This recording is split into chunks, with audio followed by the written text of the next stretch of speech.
Big one. Big one? Nope, not big. Where you supposed to be? Keep fries.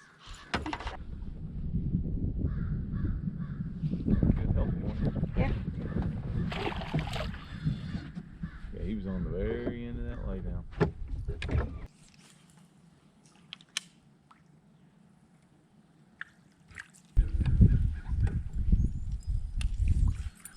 Remember, buddy, don't get aggravated. It's still early in the year. Fish just ain't quite there yet. We're just doing what we can, catching what we can. By next week, things will really start to change.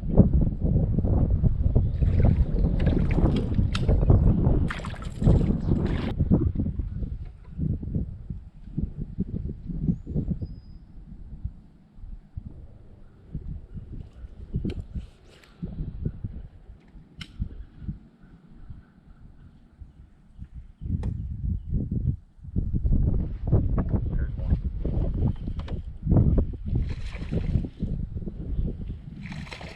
Right here on this point. That's a spot. Nope, that's a largemouth. Another barely keeper.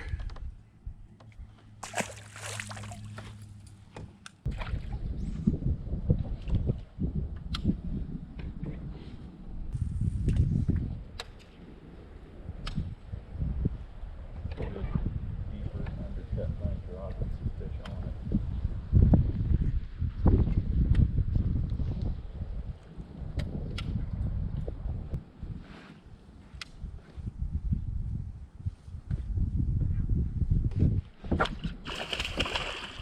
Big one. Big one.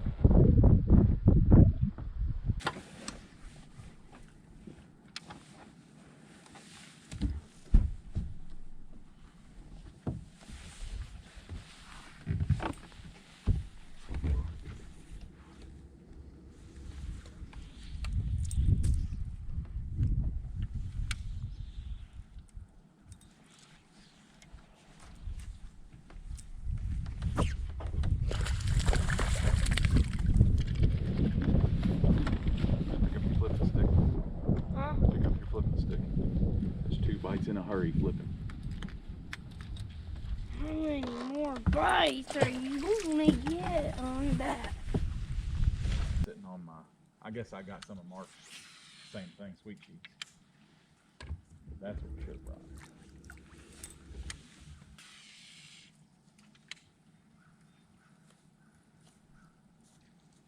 There's some fish moving around, huh?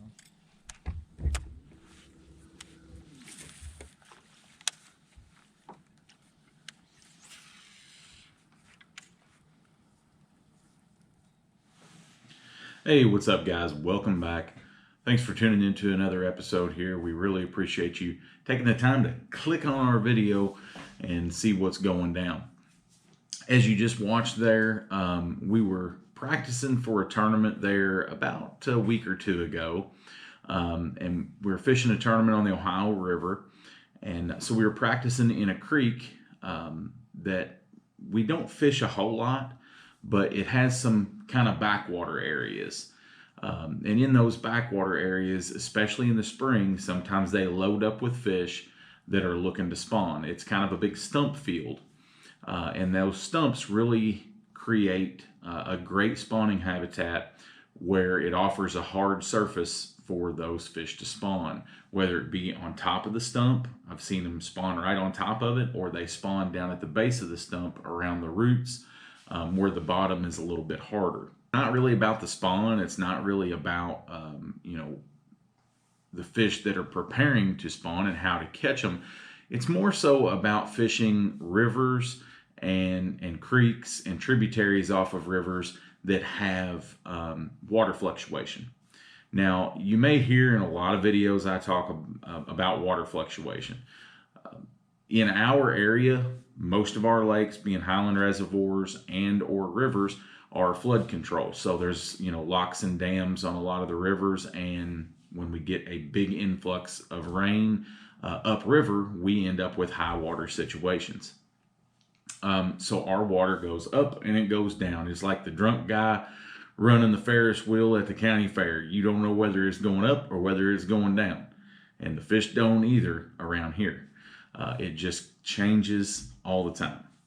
So it's very crucial to kind of see where the fish position when the water is high and when it's low, and just to take note of that and to remember from your experiences in the past of how those fish will position. So one thing that will help you guys, a little shortcut. So what you will find in a high water situation on these rivers and tributaries is the fish don't move up super shallow like you think they would. So a lake that gets a high water event and the water stays high for several days or weeks, a lot of times those fish get away from you. They get where you can't get to them.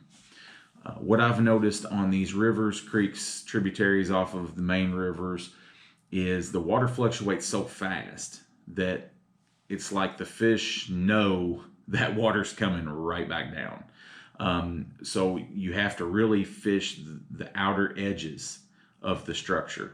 So if the trees are flooded or bushes, a lot of times those fish aren't going to go way back where it's flatter. They're going to stay right close to what we call just the old bank line, which is where they would normally position when the water is stable. A key for us in a high water situation, especially on the Ohio River and the creeks off of the Ohio, is finding the steeper banks. And that goes for really any high water situation where you can't get to the fish. Like if they just get away from you into that shallower stuff that you can't get to, if you focus your attention on the steeper banks, those fish can't get away from you. The water comes up and there's still available cover right there, and they can't go a long way away. On these rivers and creeks, another thing is a lot of times to make that cast that's say 5, 6, 7 feet off the bank, and you're actually fishing the structure that is on the old bank line. A few of our fish came on laydowns that were all the way out at the very end of the laydown is where the fish would come from. We're talking 20, 30, 40 feet off of the bank in some of the flatter areas. Now, the reason they're way out there is that's about what's in the water normally. So that's where those fish live. The water came up and they didn't go up with it. They kind of stayed in that old bank line area. Another thing to know and pay attention to is how long has the water been up? Now, if you have a high water event that lasts multiple days to weeks, they will move up super shallow. But a lot of times our rivers and lakes, they're going to go up and be up for 2-3 days, and they're going to be right back down pretty quick. But if you have them stabilize, those fish will make a big move up shallow. That is a little tip to pay attention to whenever you're fishing these flooded creeks / rivers and streams, that a lot of times those fish will live on the old bank line, and focus on the steeper stuff because those are fish you can get to. We have got a tournament video coming out to you guys really soon. Me and Hunter did really well in this one.